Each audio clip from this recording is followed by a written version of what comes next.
Puji Tuhan. Haleluya. Shalom. Selamat pagi menjelang siang, Bapak Ibu Saudaraku yang terkasih, di dalam nama Tuhan Yesus Kristus, dan kita bersyukur Bapak Ibu Saudaraku yang terkasih buat hari ini, kesempatan yang masih Tuhan berikan bagi kita untuk kita masih tetap ada di bait suci. Dan itu menunjukkan bahwasanya Dia tetap mengasihi kita, memperhatikan kita, menyertai, bahkan memberkati setiap hidup kita pribadi lepas pribadi. Haleluya. Mari Bapak Ibu Saudaraku yang terkasih, kita membuka Alkitab kita ya di dalam Roma pasal yang ke-8 ayat 31 sampai kepada ayat yang ke-34. Dalam Roma pasal yang ke-8 ayat 31 sampai kepada ayat yang ke-34. Dan ayat ini akan kita baca secara bergantian. Ya, nanti saya baca ayat yang ke-31. Lalu saudara bisa baca 32 sampai kepada ayat yang ke-34. Demikian firman Tuhan. Keyakinan iman. Sebab itu apakah yang akan kita katakan tentang semuanya itu? Jika Allah di pihak kita, siapakah yang akan melawan kita?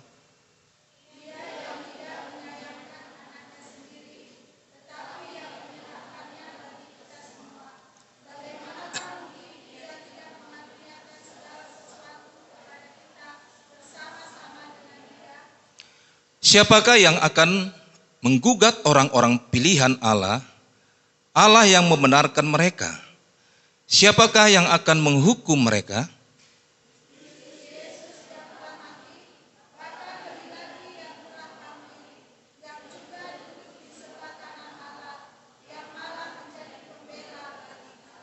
Katakan amin.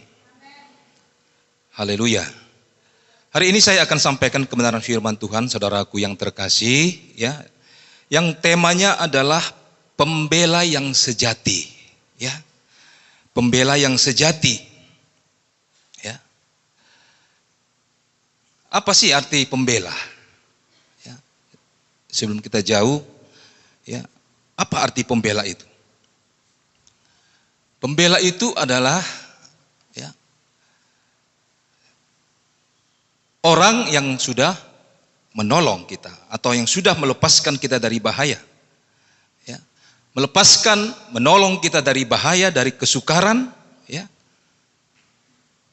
Yang menjaga kita, ya, yang memelihara kita. Itulah pembela.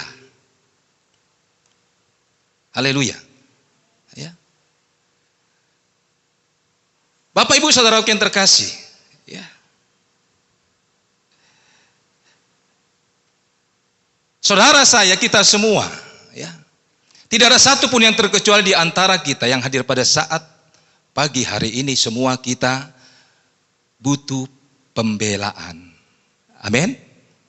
Kita butuh seorang pembela. Ya. Untuk apa?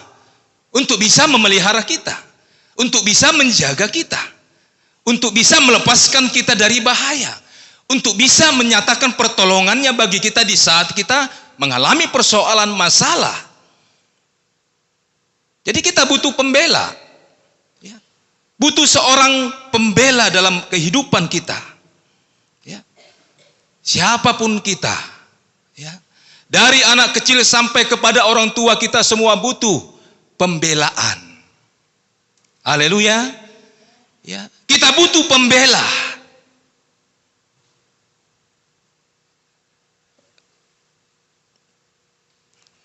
Kita bisa perhatikan, ya, kita semua sudah pernah kecil, ya. Ketika anak kecil itu diganggu oleh teman-temannya, ketika anak kecil itu diusili oleh teman-temannya, ya, dia diejek oleh teman-temannya, lalu dia bilang, nanti ku kasih tahu sama bapakku, awas kau, nanti ku kasih tahu sama bapakku. Artinya apa, Bapak Ibu Saudaraku yang terkasih? Ya. Di sini anak itu benar-benar ingin butuh pembelaan. Ya. Dia butuh seorang pembela. Dia kasih tahu sama bapaknya, supaya bapaknya itu bisa membela dia, mengatasi persoalannya, ya, melepaskan dia dari bahaya, dari ejekan, dan lain-lain sebagainya. Dia butuh pembelaan. Ya.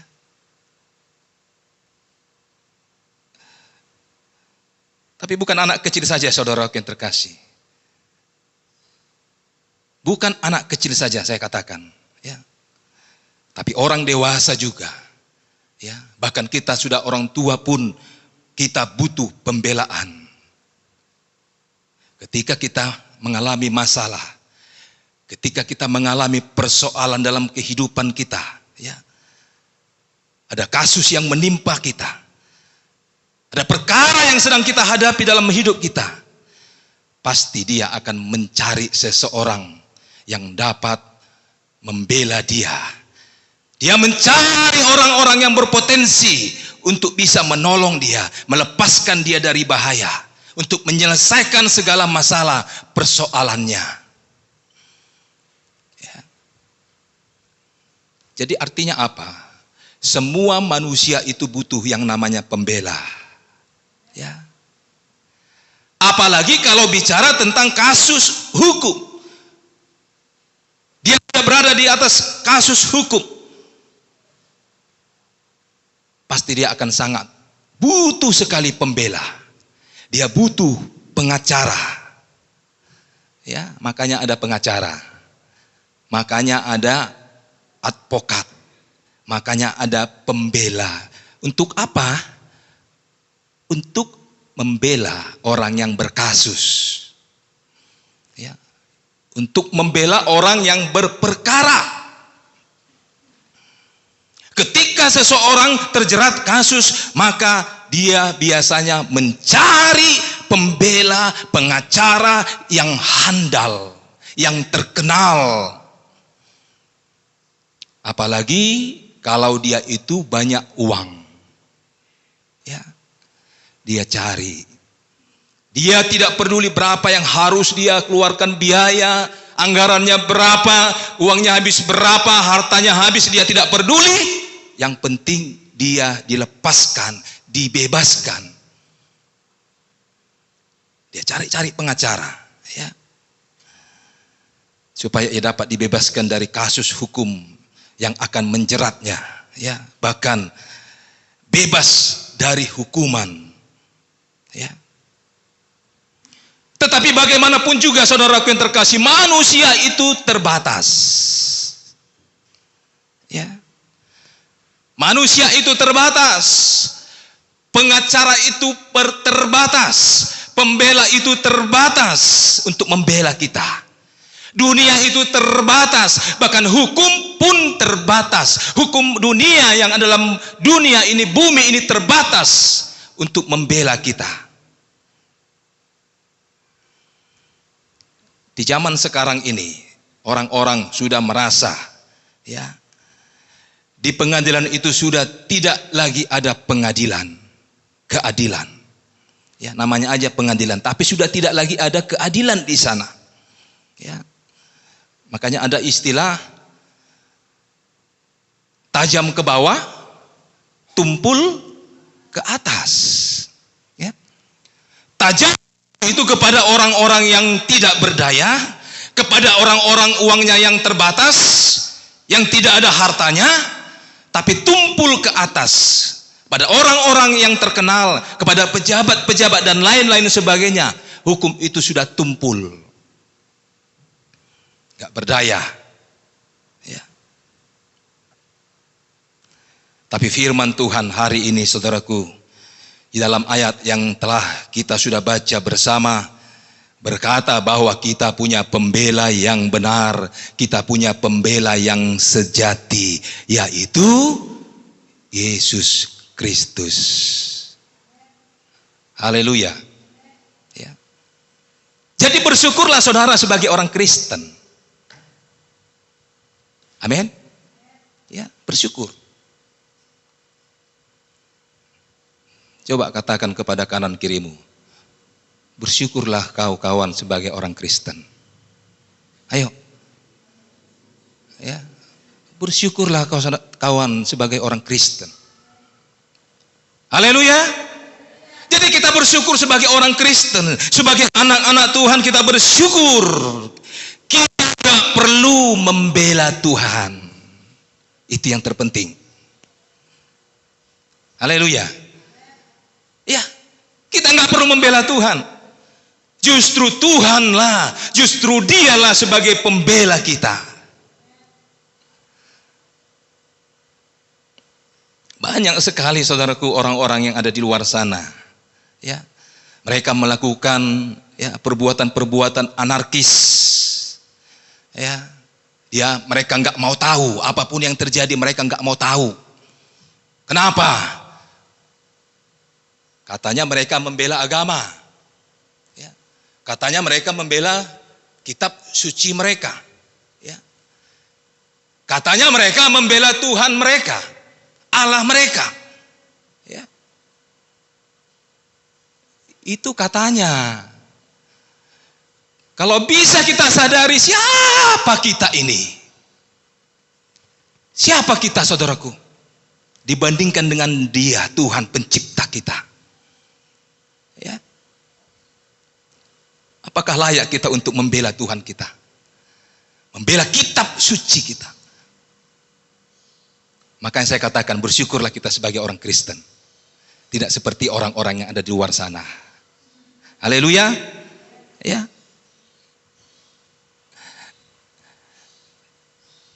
Tapi banyak kita saudaraku yang terkasih. Kita sebagai orang-orang yang percaya kepada Tuhan, sebagai orang-orang Kristen, kita percaya bahwasanya Allah kita tidak perlu kita bela. Yang perlu kita hanya hormati.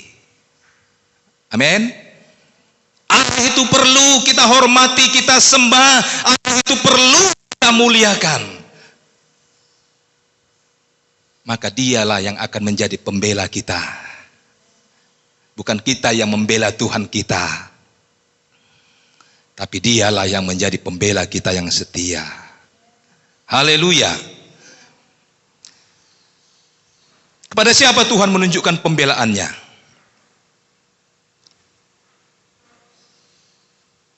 Di dalam Mazmur pasal yang ke-35 ayat 22 sampai kepada ayat yang ke-23.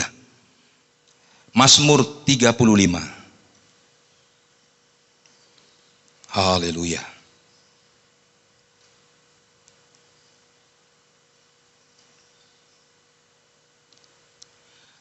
Mazmur pasal yang ke-35 ayat 22 sampai kepada ayat yang ke-23, demikian dikatakan dalam firman Tuhan. Engkau telah melihatnya Tuhan, janganlah berdiam diri. Ya Tuhan, janganlah jauh daripadaku. Terjagalah dan bangunlah, membela hakku, membela perkaraku, ya Allahku dan Tuhanku. Ya.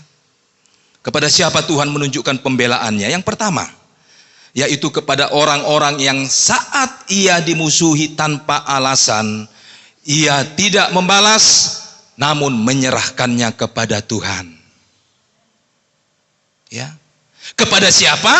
Kepada orang yang saat dia dimusuhi tanpa alasan, tetapi ia tidak membalas, namun menyerahkannya kepada Tuhan. Di dalam kisah ini, ya, dalam pasal 35 ini, ya, di sini Daud sedang mencurahkan isi hatinya, ya. Ketika dia sedang menghadapi orang-orang yang sedang memusuhinya tanpa alasan, tanpa sebab yang dia sendiri tidak tahu, dia diperlakukan kejam. Dia diperlakukan tidak adil, padahal ia sendiri tidak berbuat salah apa-apa kepada mereka. Dia tidak berbuat sesuatu yang salah kepada mereka. Tetapi Daud dimusuhi, tetapi Daud dijerat, tetapi Daud dijatuhkan. Bahkan dia ingin dibunuh, nyawanya terancam, nyawanya ingin diambil.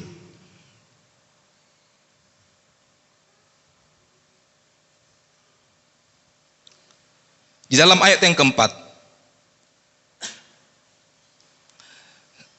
dikatakan dalam firman Tuhan, biarlah mendapat malu dan kena noda orang-orang yang ingin mencabut nyawaku. Biarlah mundur dan tersipu-sipu orang-orang yang merancang kecelakaanku. Ya. Ada orang yang ingin mencabut nyawanya. Ada orang yang ingin merancang kecelakaan kepada Daud. Ya.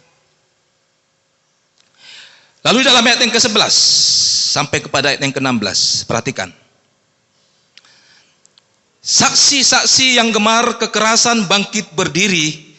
Apa yang tidak ku ketahui, itulah yang mereka tuntut daripadaku. Mereka membalas kebaikanku dengan kejahatan. Perasaan bulus mencekam aku.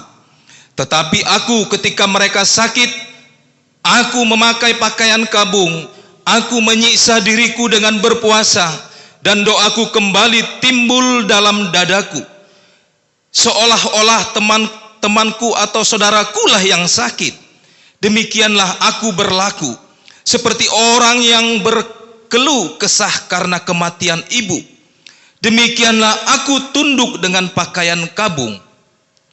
Tetapi ketika aku tersandung jatuh, bersukacitalah mereka dan berkerumun melawan aku. Orang-orang asing yang tidak aku kenal menista aku dengan tidak henti-hentinya. Dengan fasik mereka mengolok-olok terus, menggertakkan giginya terhadap aku. Ya, jadi sangat jelas. Ya, di dalam kisah ini bagaimana Daud dimusuhi, bagaimana Daud dijerat, ya, dijatuhkan, ingin dibunuh, ya, oleh orang-orang yang notabene tidak ada perbuatan yang salah yang dia buat kepada orang-orang tersebut. Ya. Jadi sangat jelas di sini Daud mengisahkan atau menceritakan ya bahwa ada orang-orang tanpa alasan memasang jerat, merencanakan kecelakaan terhadap Daud, ingin menjatuhkan Daud. Padahal jelas dikatakan di dalam ayat yang ke-13 bagaimana Daud berkata, ketika mereka sakit, aku berpakaian kabung, aku bersedih. Tapi apa yang Daud terima, saudaraku yang terkasih? Ya. Di saat Daud sedang terpuruk, mereka senang, mereka bersukacita, mereka mengolok-olok Daud. Apakah Daud membalas perbuatan mereka dengan berbalik melakukan hal yang sama seperti mereka? Hal yang jahat seperti mereka? Dia enggak melakukan itu, saudaraku yang terkasih. Ya, Daud tidak melakukan seperti yang sudah mereka lakukan kepada Daud. Daud tidak membela dirinya sendiri. Daud menyerahkan perbuatan jahat mereka kepada Tuhannya. Haleluya. Daud menyerahkan perkaranya kepada Tuhan, sang pembela yang sejati. Dia nggak capek-capek membela dirinya.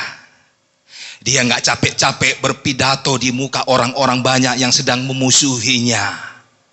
Dia nggak capek-capek meluruskan perkara-perkara yang sedang dia hadapi. Dia tidak capek-capek untuk menyatakan segala kebaikan-kebaikan yang dia sudah lakukan kepada mereka.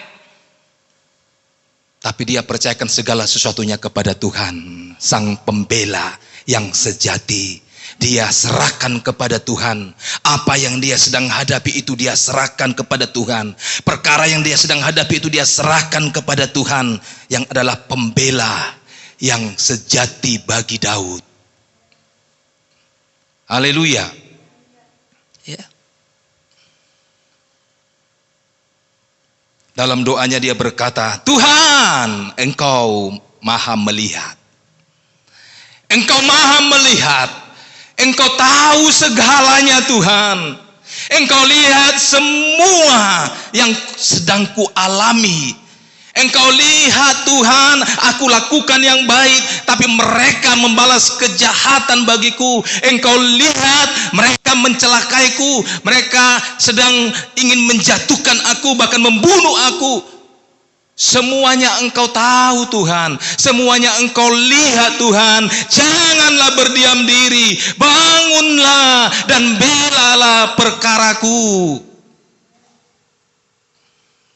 Itu yang Daud sampaikan kepada Tuhan. Dia berdoa, dia sampaikan, dia mengadu kepada Tuhan, karena dia tahu hanya Tuhanlah yang mampu membela dia.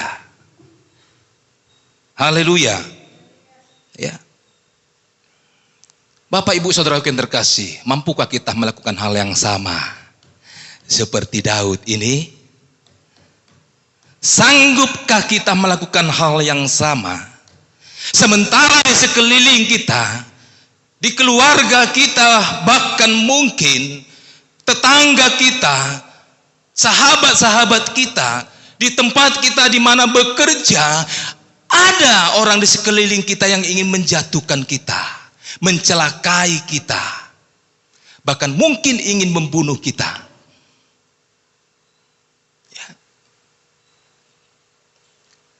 Mungkin di tengah keluarga kita, ya, tidak dipungkiri mungkin ada saudara kita, abang kita sendiri, adik kita sendiri, kakak kita sendiri, ya, atau mungkin anak-anak kita sendiri, ya. Di dalam pergaulan ada sahabat kita yang ingin menjatuhkan kita, mencelakai kita, itu tidak dipungkiri, ya. Atau mungkin ada orang yang ketiga, ya. Bagi orang yang berpacaran, ya. Ada orang yang ketiga ingin mencelakai, menjatuhkan. Supaya apa? Supaya dia itu menjadi milikku. Ya. Dalam pekerjaan juga. Ya. Mungkin engkau sedang ingin dipromosikan, ingin naik jabatan, tetapi ada orang yang nggak senang, ada orang yang nggak suka. Ketika engkau ada di sana, dia mencoba untuk menjatuhkan saudara, dia mencoba untuk mencelakai saudara. Atau mungkin juga di tengah-tengah pelayanan, di tengah-tengah gereja Tuhan. Mungkin ada saja orang yang ingin menjatuhkan saudara, mencelakai saudara. Tapi apakah bisa kita berbuat yang sama seperti Daud? Dia nggak perlu membela dirinya sendiri, karena dia tahu sang pembela sejati itu adalah Tuhan Yesus Kristus. Jadi mari saudaraku, ketika engkau mengalami, mari engkau sampaikan kepada Tuhan segala apa yang engkau alami dalam hidupmu. Ya, sampaikan kepada Tuhan, tujukan kepada Tuhan, sang pembela kita. Dia pembela kita dalam perkara apapun yang kita sedang hadapi. Dia sang pembela yang sejati bagi kita. Serahkan kepada Tuhan, ya. Dia yang akan berhadapan dengan mereka. Tuhan yang maha kuasa yang akan berhadapan dengan mereka.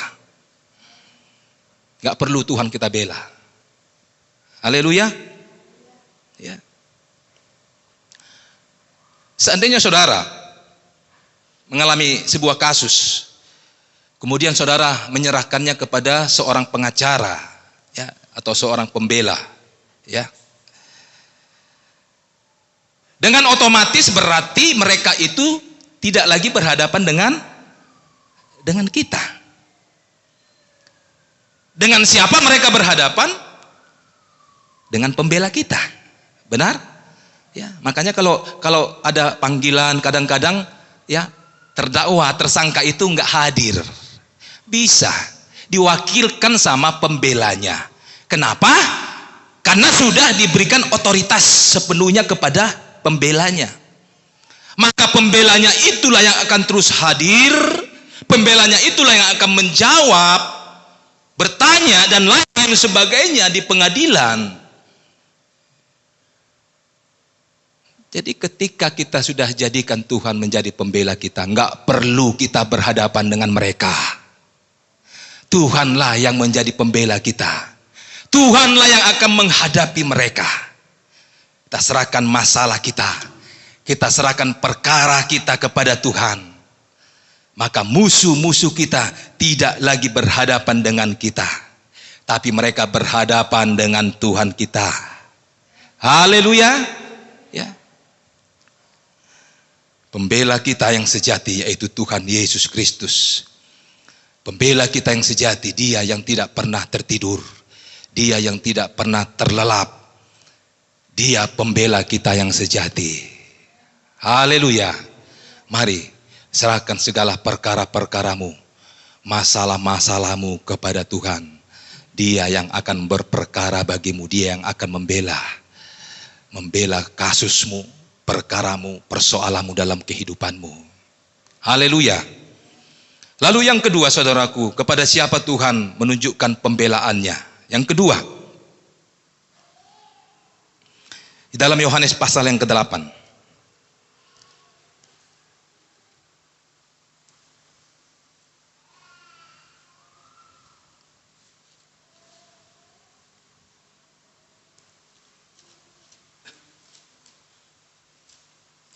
Yohanes pasal yang ke-8 ayat yang kedua sampai kepada ayat yang ke-11.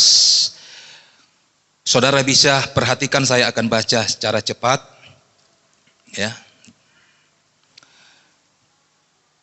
Pagi-pagi benar ia berada lagi di bait Allah dan seluruh rakyat datang kepadanya. Ia duduk dan mengajar mereka. Maka ahli-ahli Taurat dan orang-orang Farisi membawa kepadanya seorang perempuan yang kedapatan berbuat zina. Mereka menempatkan perempuan itu di tengah-tengah lalu berkata kepada Yesus, "Rabi, perempuan ini tertangkap basah ketika ia sedang berbuat zina. Musa dalam hukum Taurat memerintahkan kita untuk melempari perempuan-perempuan yang demikian. Apakah pendapatmu tentang hal itu?" Mereka mengatakan hal itu untuk mencobai dia, supaya mereka memperoleh sesuatu yang menyalahkannya. Tetapi Yesus membungkuk lalu menulis dengan jari di tanah. Dan ketika mereka terus-menerus bertanya kepadanya, ia pun bangkit berdiri lalu berkata kepada mereka, "Barang siapa di antara kamu tidak berdosa, hendaklah ia pertama melemparkan batu kepada perempuan itu." Lalu ia membungkuk pula dan menulis di tanah. Tetapi setelah mereka mendengar perkataan itu, pergilah mereka seorang demi seorang, mulai dari yang tertua. Akhirnya tinggallah Yesus seorang diri dengan perempuan itu yang tetap di tempatnya. Lalu Yesus bangkit berdiri dan berkata kepadanya, "Hai perempuan, di manakah mereka? Tidak adakah seorang yang menghukum engkau?" Jawabnya, "Tidak ada Tuhan." Lalu kata Yesus, "Aku pun tidak menghukum engkau. Pergilah dan jangan berbuat dosa lagi mulai dari sekarang." Ya. Kepada siapa Tuhan menunjukkan pembelaannya? Yang kedua, yaitu kepada orang-orang yang telah jatuh dalam dosa namun siap untuk meninggalkan dosa. Ya. Kepada orang-orang yang telah jatuh di dalam dosa namun siap untuk meninggalkan dosa. Apakah saudara orang berdosa? Apakah saudara orang berdosa? Ya, orang berdosa. Apakah saya orang berdosa? Saya orang berdosa. Apakah saudara butuh pembelaan Tuhan? Apakah saya butuh pembelaan Tuhan? Sangat butuh. Loh, tapi saya orang berdosa. Ya.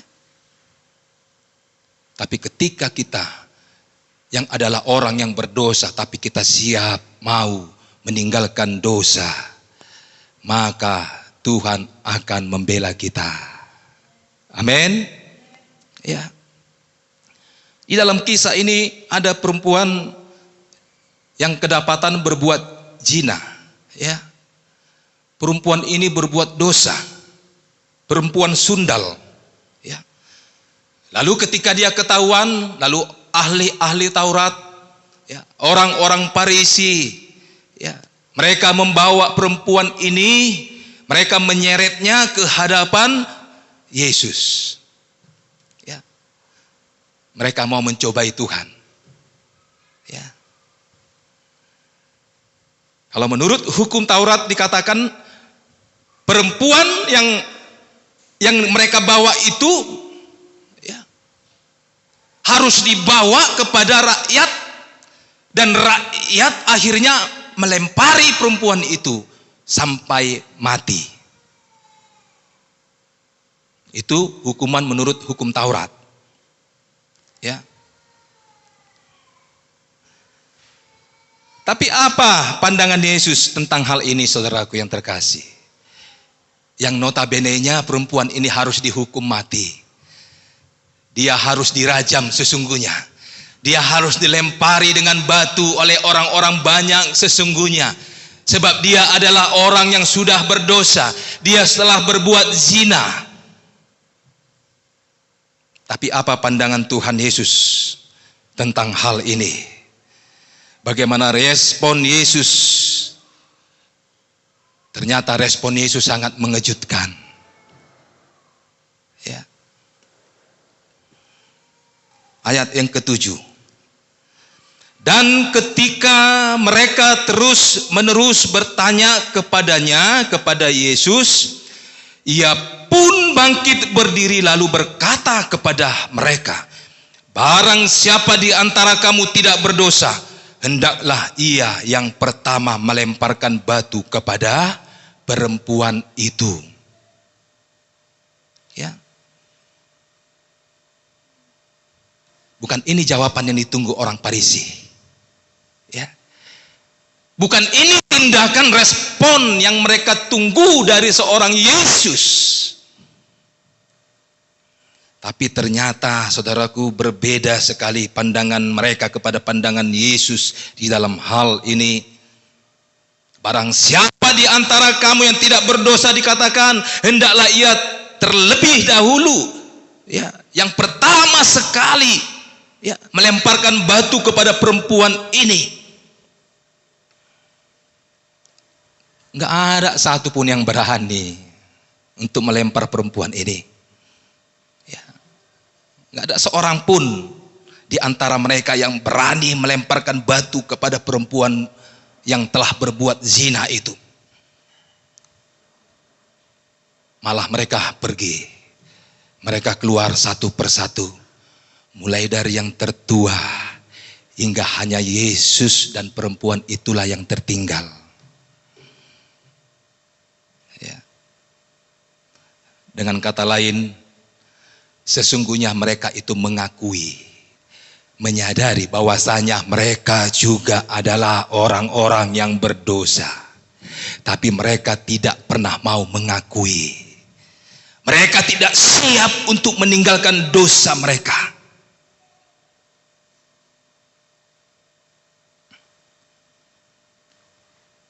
Yesus menjadi pembela bagi perempuan yang sudah berbuat zina. Perempuan yang telah berdosa. Apakah Yesus membela dosanya? Apakah Yesus sedang berkompromi dengan dosanya? Jelas tidak. Yesus sangat benci dengan dosa. Tapi dia sangat mencintai, mengasihi orang yang berdosa. Haleluya. Sesungguhnya saudara saya, kita semua ketika kita ada dalam dosa, sedang melakukan dosa, ketika kita mengakui, kita minta ampun kepada Tuhan, maka Tuhan tidak akan pernah melihat apa yang kita sudah perbuat. Dia mengasihi saudara, mengasihi kita semua. Haleluya. Ya. Jadi perempuan ini dapat pembelaan dari seorang pembela yang sejati, yaitu Yesus. Yesus membela oknumnya. Yesus membela pribadi yang berdosa itu. Orang yang berdosa itu saat atau ketika ia jatuh di dalam dosa,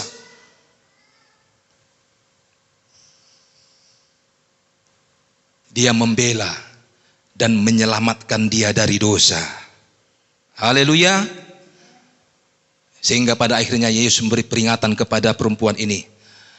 Pergilah dan jangan berbuat dosa lagi. Haleluya. Ya. Pergi dan jangan berbuat dosa lagi. Ya. Ini sungguh luar biasa kebaikan Tuhan kepada orang-orang yang berdosa. Amin. Kebaikan Tuhan kepada kita, saudara saya, kita semua orang-orang yang berdosa. Ya. Dia pembela kita yang sejati. Dia tetap membela kita walaupun kita ada di dalam dosa. Meskipun kita sedang melakukan dosa, kesalahan, dia tetap siap untuk menjadi pembela kita yang sejati. Ya, bahkan dia rela, ingat, dia rela mati. Dia rela mati, dia rela tergantung di atas kayu salib. Hanya untuk membela saudara, membela kita semua. Untuk menyelamatkan saudara kita semua dari dosa penghukuman. Haleluya. Ya. Nanti kita terima perjamuan kudus. Teringat bagaimana kasih setia Tuhan. Ya. Kesetiaannya sampai dia mati, merelakan dirinya, dihukum, digantung, ya, hanya untuk membela kita yang telah berbuat dosa. Ya. Jadi sungguh benar saudaraku, di dalam Roma pasal yang ke-8 dikatakan tadi, kembali dalam ayat pokok kita. Saya baca sekali lagi, atau kita sama-sama membaca ayat 33 sampai kepada ayat 34.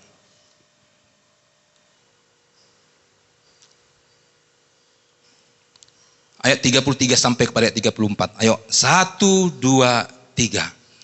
Siapakah yang akan menggugat orang-orang pilihan Allah? Allah yang membenarkan mereka. Siapakah yang akan menghukum mereka? Kristus Yesus yang telah mati, bahkan lebih lagi yang telah bangkit, yang juga duduk di sebelah kanan Allah, yang malah menjadi pembela bagi kita. Katakan amin. Ya, nggak akan ada orang yang sanggup menggugat kita. Nggak ada orang yang sanggup mencelakai kita, menjatuhkan kita. Dia Yesus yang telah mati, dia bangkit, dan dia telah duduk di sebelah kanan Allah Bapa. Dialah yang akan menjadi pembela kita yang sejati. Apakah kita masih ragu, saudaraku yang terkasih? Kita cari-cari orang yang ada di sekitar kita, ya, untuk membela kita. Hari ini kita diingatkan oleh kebenaran firman Tuhan. Siapa pembela kita yang sejati? Yesus Kristus. Dialah pembela yang sejati. Haleluya. Tuhan Yesus memberkati firman-Nya. Tuhan memberkati kita semua. Haleluya.